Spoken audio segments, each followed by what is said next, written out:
रामकृष्ण हरी नमस्कार. मी कार्तिकी कल्याणजी गायकवाड पिसे विठू माऊलीचं स्मरण करत तुम्हा सर्वांचं अवघा रंग एक झाला या आपल्या भक्तिमय भजन सोहळ्यामध्ये मनापासून स्वागत करते. आश्विन शुद्ध तृतीयेला नवरात्रीचा 3रा दिवस असं म्हटलं जातं. या दिवशी देवीच्या कोणत्या रूपाला पूजलं जातं तर त्या रूपाचं नाव आहे चंद्रघंटा. चंद्रघंटा देवीच्या ललाटावर चंद्र शोभायमान असल्यामुळे या देवीला चंद्रघंटा असं म्हणतात. या देवीच्या शरीराचा रंग सोन्यासारखा चमकणारा आहे. देवीला 10 हात आहेत आणि या 10ही हातांमध्ये वेगवेगळी शस्त्र आहेत, म्हणजेच खड्ग, तलवार, बाण इत्यादी शस्त्र देवीच्या हातामध्ये स्थित आहे. देवीचं हे स्वरूप शांततादायी आणि कल्याणकारी आहे. आजकाल शीघ्रतेने कोपणाऱ्या समाजासाठी शांतता ही अतिशय महत्त्वाची आहे. भगवंताचं, देवीचं शांततेने केलेलं पूजन हे आपल्याला नेहमीच फलदायी ठरतं. तेव्हा भक्ती आणि शांतता यांचं आपापसातलं नातं आपण आजच्या भजनाच्या माध्यमातून उलगडणार आहोत. तेव्हा अधिक वेळ न दवडता सुरुवात करूया आपल्याच्या भजनाला, अर्थात आपल्या कार्यक्रमाला, ज्याचं नाव आहे अवघा रंग एक झाला. रामकृष्ण हरी. दिव्य पादुका, सिद्ध चिंतामणी, परीस, कामधेनू आणि कल्पतरुचा साक्षात आदिशक्तीचा अवतार म्हणजे रेणुका माता, की ज्या रेणुका मातेने माहूरगडाला पवित्र आणि पावन केलं. आणि जो कोणी भक्त माहूरगडच्या रेणुका मातेचं दर्शन घेण्याकरिता जातो त्याच्या जीवनाच्या सर्व चिंता रेणुका माता दूर करते. आणि असंच सुंदर असं भावगीत, भक्तिगीत आपण ऐकूयात भाग्यश्री ताईच्या मुखामधून. बोल भवानी, बोल भवानी, बोल भवानी, बोल भवानी, बोल भवानी जय जगदंबा, बोल भवानी जय जगदंबा. ही माहूरगडची अंबा, ही माहूरगडची अंबा. बोल भवानी जय जगदंबा, बोल भवानी जय जगदंबा. ही माहूरगडची अंबा, ही माहूरगडची अंबा.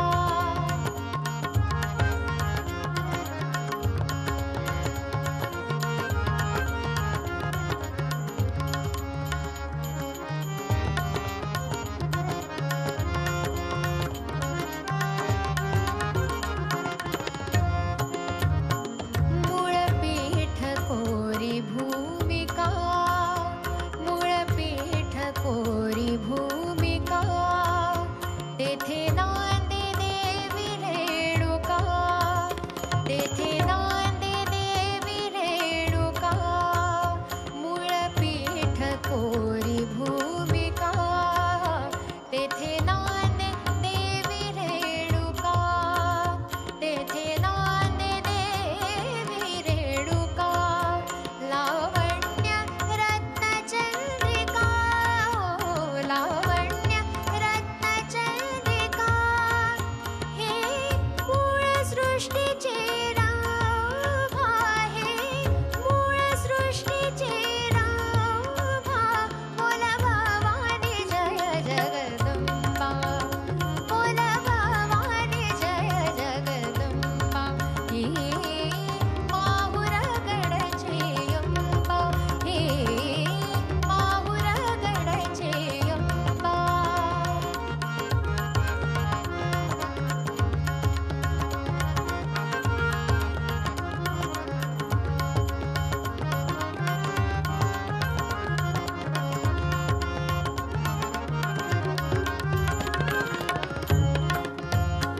महिषासुर मारिला ठार, महिषासुर मारिला ठार. उतरिला भूमीचा भार, उतरिला भूमीचा भार. सहस्रार्जुन केला ठार, ओ सहस्रार्जुन केला ठार. निवटिले शुंभ निशोभा, निवटिले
अखंड चित्ती अवलंबा अखंड चित्ती अवलंबा बोला भवानी जय जगदंबा बोला भवानी जय जगदंबा हे माहुरगडची अंबा हे माहुरगडची अंबा बोला भवानी बोला भवानी बोला भवानी बोला भवानी बोला भवानी जय जगदंबा हे माहुरगडची अंबा हे माहुरगडची अंबा हे माहुरगडची अंबा. रामकृष्ण हरी माऊली ज्ञानोबारायांच्या हरिपाठातील अभंग म्हणजे आपल्या सर्वांना सुखाचा आणि सोपा सरळ परमार्थ, आणि तो परमार्थ आपल्याला खऱ्या अर्थाने मोक्षापर्यंत पोहोचवत असतो. म्हणून ज्ञानोबारायांचा एक सुंदर असा अभंग आहे की तो अभंग आपल्या सर्वांच्या जीवनामध्ये ज्ञान आणि अज्ञान याच्यापेक्षा तुझ्या जीवनातली भक्ती महत्वाची याची सिद्धांताने या ठिकाणी आपल्या सर्वांना जाणीव करून देतो. म्हणूनच ज्ञानोबाराय म्हणतात, जाणीव नेणीव भगवंती नाही, हरी उच्चारण पाहे मोक्ष सदा. जाणीव म्हणजे काय, तर भगवंताच्या यथार्थ स्वरूपाचं ज्ञान होणं म्हणजे तो कळणं. आणि ज्ञानोबाराय सांगतात, भगवंत कळून सुद्धा चालणार नाही, तर तो आकळता सुद्धा आला पाहिजे. आकळल्याच्या नंतर खऱ्या अर्थाने तुझी भक्ती परिपूर्णतेला गेली. कारण की विचार सागरामध्ये भगवंताचं फार मोठं भव्य दिव्य स्वरूप प्रगट झालं. विचार सागरातील आलेली सुंदर अशी प्रमाण आणि ओवी ती अशी की जो आनंद सत्यप्रकाश विभू आणि आधार नामरूपास बुद्धी न जाणे आणि जाणे त्यास तो अपार शुद्ध परमात्मा नीच असे. एके वेळी ही बुद्धी त्याला जाणूही शकते आणि न सुद्धा जाणू शकते. म्हणजे त्याच्याकरिता माझ्या जीवनामध्ये त्याची भक्तीच हवी. तो हुशार की तो ढ हा विचार भगवंतापुढे नसतो. तो माझी भक्ती किती करतो त्याच्यातून खरा माझा तो अतिप्रियतम भक्त होऊ शकतो. आणि हीच सुंदर अशी जाणीव ह्या रचनेमधून ज्ञानोबारायांच्या हरिपाठातील अभंगातून आपल्याला होत असते. असा सुंदर अभंग जो आपण ऐकणार आहोत, तो अभंग ज्यांनी स्वराने रचिला असे महान स्वर तपस्वी स्वर तज्ञ गोविंद महाराज प्रभाकर यांच्या मुखातून हे अतिशय सुंदर असे स्वर निघले आणि त्याच्यातूनच हे गीत रचलं गेलं. ते आत्ताच आपण ऐकूया.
रामकृष्ण हरी माऊली.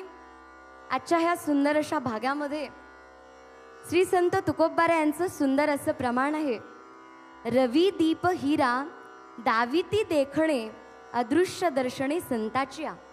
ह्या प्रमाणामध्ये तुकाराम महाराज आपल्या सर्वांना सांगतात रवी, दीप आणि हिरा हे आपल्या सर्वांना प्रकाशित करतात. रवी म्हणलं तर आपल्या सर्वांच्या सोप्या भाषेमध्ये सूर्य.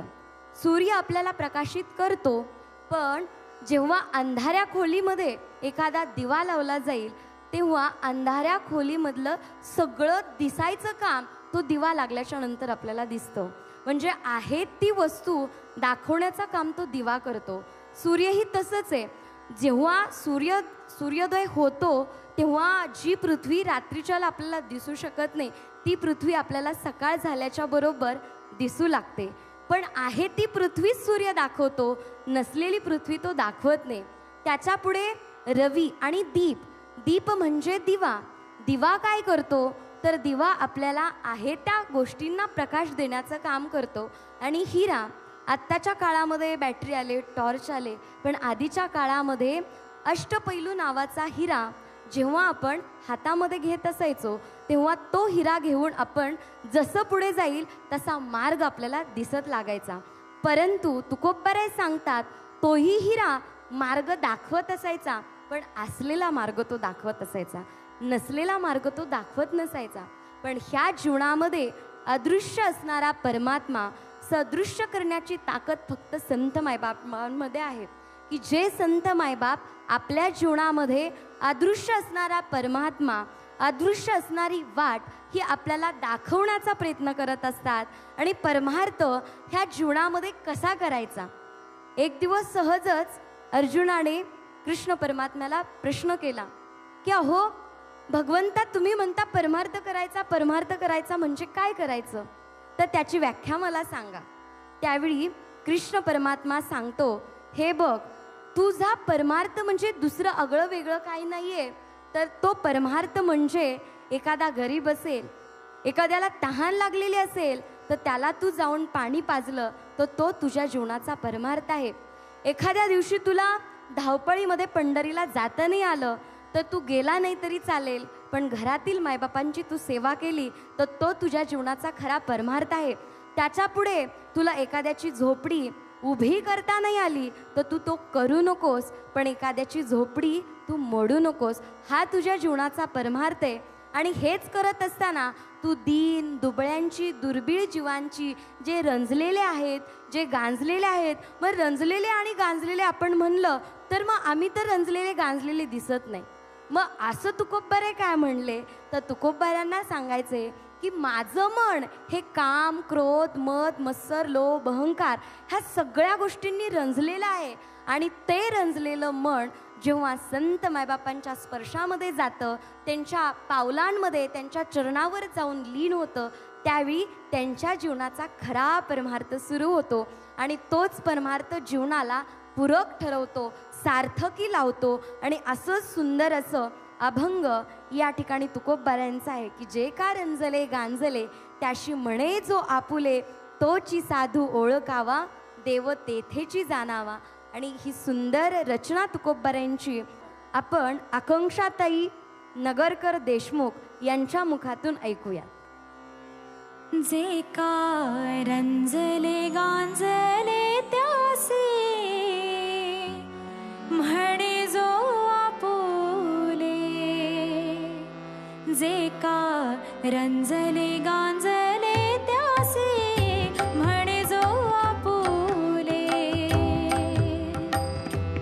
जे का रंजले गांजले त्यासे म्हणे जो आपुले,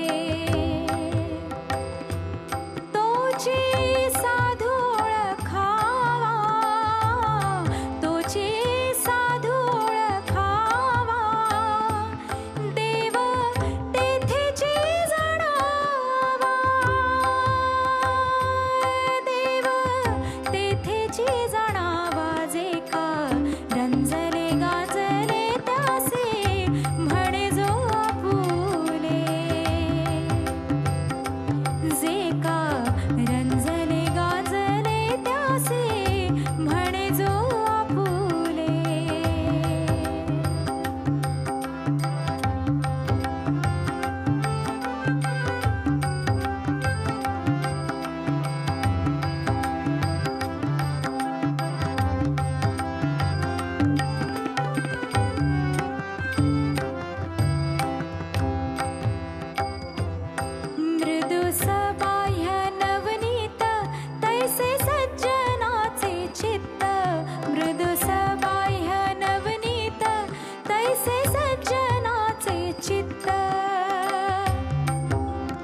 तेची दासाणी दासी दया करणे जे पुत्रासी तेची दासाणी दासी तुका म्हणे सांगू किती तुका म्हणे सांगू किती तोची भगवंताची मूर्ती जे का रंजले गांजले त्यासी म्हणे जो आपुले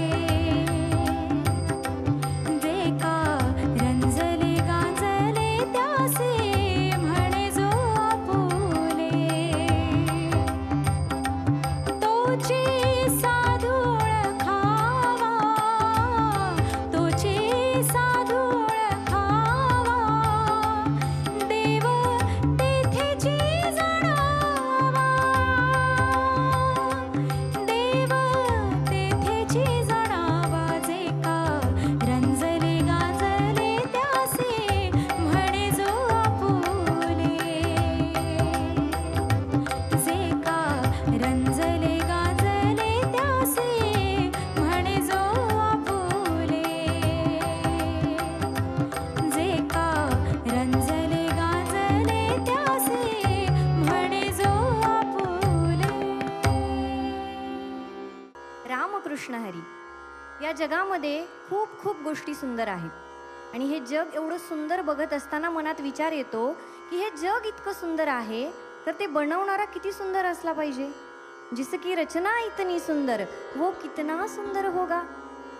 संतांनी देवाची अनेक अनेक रूपं आपल्याला सांगितली आहेत. अनंत रूपे अनंत वेशी देखिले म्या त्यासी. पण संत सांगतात तुझी अनंत रूपे जरी असली ना तरी आमचं आवडतं आमचं फेवरेट जर रूप कुठलं असेल तर ते आहे कटेवरी कर आणि विटेवरती पाय ठेवलेलं तुझं सुंदर साजिरं रूप आम्हाला कसं आवडतं, निरंतर आवडतं. एखादी गोष्ट निरंतर आवडणं फार कठीण असतं. संसारामधील ती वस्तू असेल व्यक्ती असेल ती आपल्याला फार काळ आवडू शकत नाही. म्हणून संत सांगतात देवाला विनंती करतात देवा काय कर या संसारामधल्या गोष्टींमध्ये माझं मन रमत नाही. तुझ्या चरणावर ते निरंतर स्थिर राहावं असं काहीतरी कर. आणि अशा रूपाचं वर्णन तुकोबाराय या अभंगात करतात. सुंदर ते ध्यान उभे विटेवरी करकटावरी ठेवून या.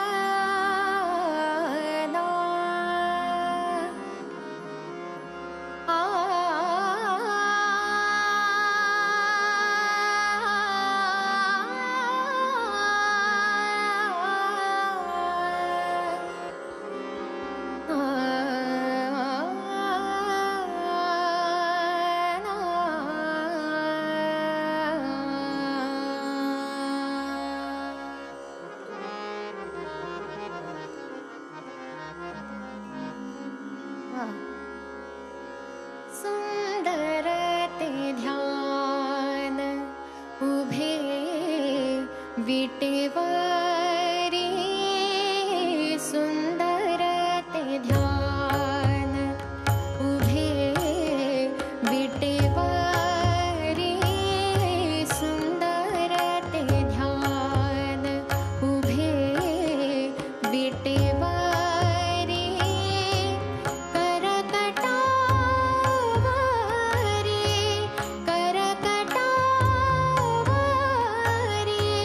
ठेवून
ओम नमोची आद्या वेद प्रतिपाद्या जय जय सुसंवेद्या आत्मरूपा.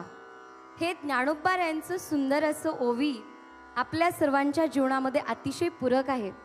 कारण की कोणत्याही शुभ कार्याची सुरुवात गणेश गणपती बाप्पाच्या पासूनच होत असते.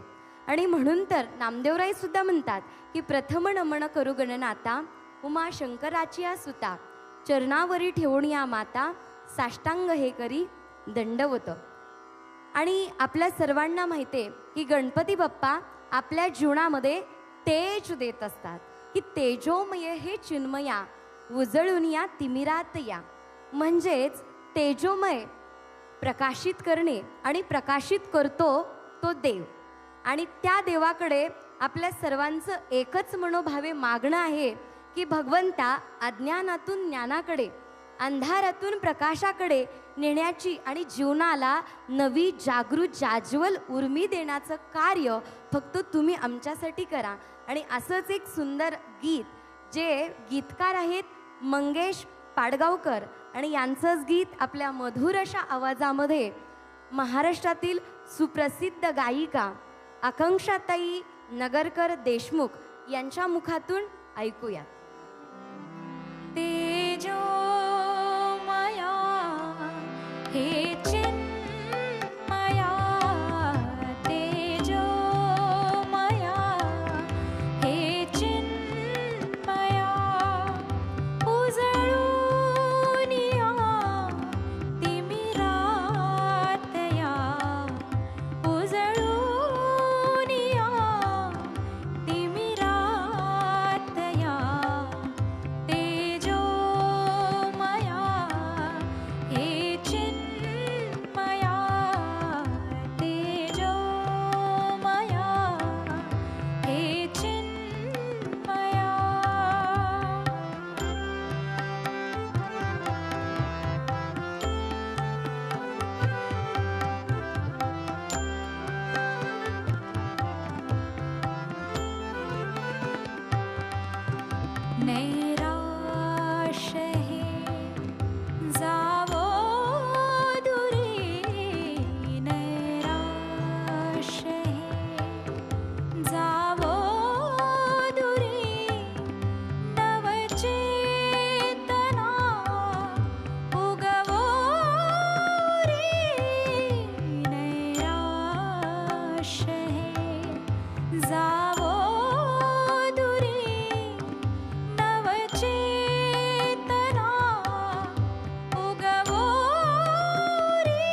ज्योतिर्मया सृष्टी नवी ज्योतिर्मया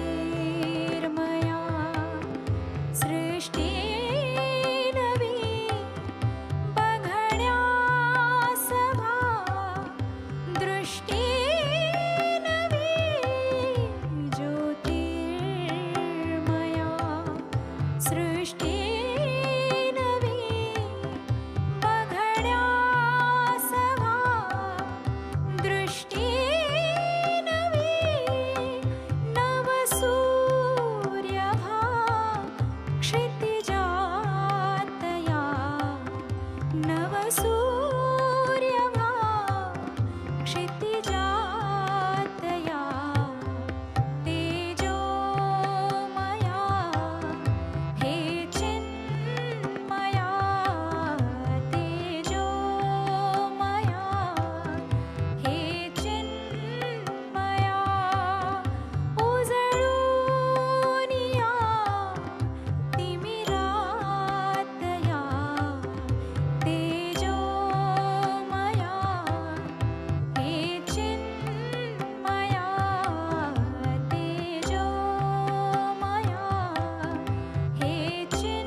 भक्तीचं आणि शांततेचं आपापसातलं नातं भजनाच्या माध्यमातून आपण आत्ता उलगडलं.